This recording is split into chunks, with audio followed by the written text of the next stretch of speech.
Цветы, шары и хорошее настроение. После почти полугодовой паузы за парты по всей стране сядут около 17 миллионов школьников. В 15-й Назрановской школе цифры, конечно, скромнее. Чуть больше 1000 учащихся. К сожалению, праздничные линейки в этом году проходят только для учащихся первых, четвертых, 9 и 11 классов.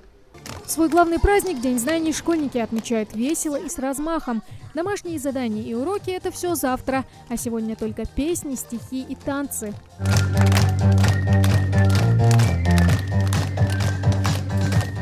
С новым учебным годом школьников поздравляет глава республики.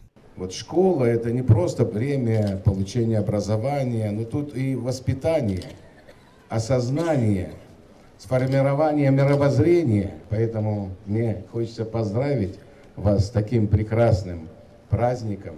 И хотел бы, чтобы вы были здоровы, радовали своих родителей.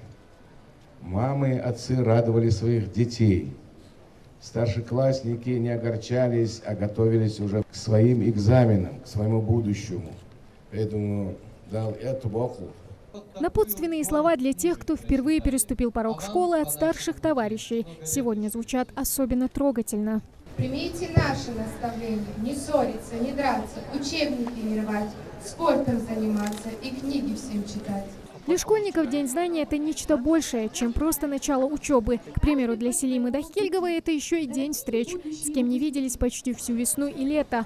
Для нее этот учебный год последний в родных стенах. За карантин очень соскучилась, потому что очень давно не видела своих одноклассников, и это тяжело, когда их рядом нет, потому что ты привык каждый день видеть их, и сейчас получается то, что ты их не видишь, поэтому тяжело. Настроение хорошее, потому что это последний год, и это очень ответственно, а главное сдать ЕГЭ и поступить, в другом я больше не волнуюсь. Ну вот, стихи прочитаны, напутственные слова сказаны. Пора и первому звонку прозвенеть. После звонка их первый в жизни урок. Главные герои торжества, конечно, первоклассники. София Борзова в свои 6 лет уже твердо решила, кем станет в будущем. Поэтому читать и писать училась еще дома.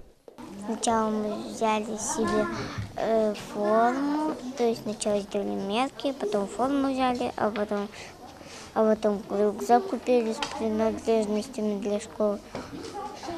И все, пошел-поехал, мы в школу пошли. Я хочу стать модельером.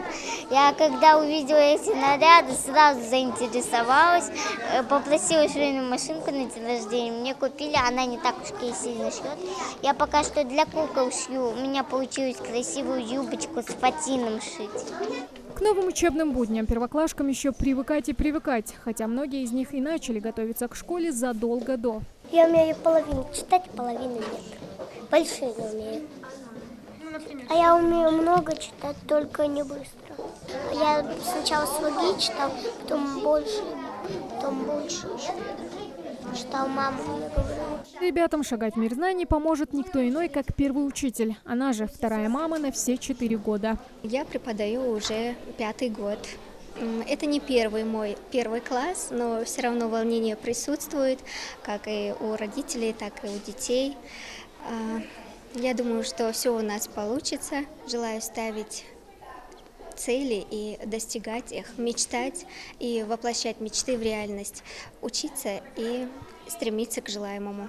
А после занятий можно и подкрепиться. А в этом году для младшеклассников горячее питание, к слову, бесплатное. Даже специальное меню на 2 недели вперед составили. В 15-й школе питаться таким образом будет порядка 600 человек. У нас идут каши, омлетное питание идет, чай, кофе, какао, булочка или печенье на завтрак. Это завтрак у нас идет утренний.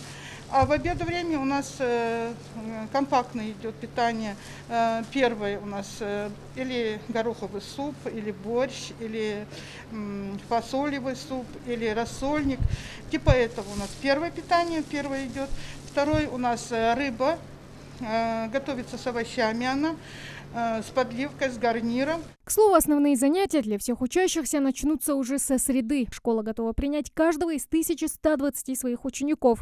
Но на первом месте эпидемиологическая безопасность. Каждым уроком, после того, как дети будут посещать столовые, у нас будет санобработка проходить, технический персонал готов. Все у нас будут работать 5 выходов. Утром, каждое утро, там дежурные, соответственно, будут измерять температуру таким образом по расписанию, по графику дети будут проходить свои кабинеты.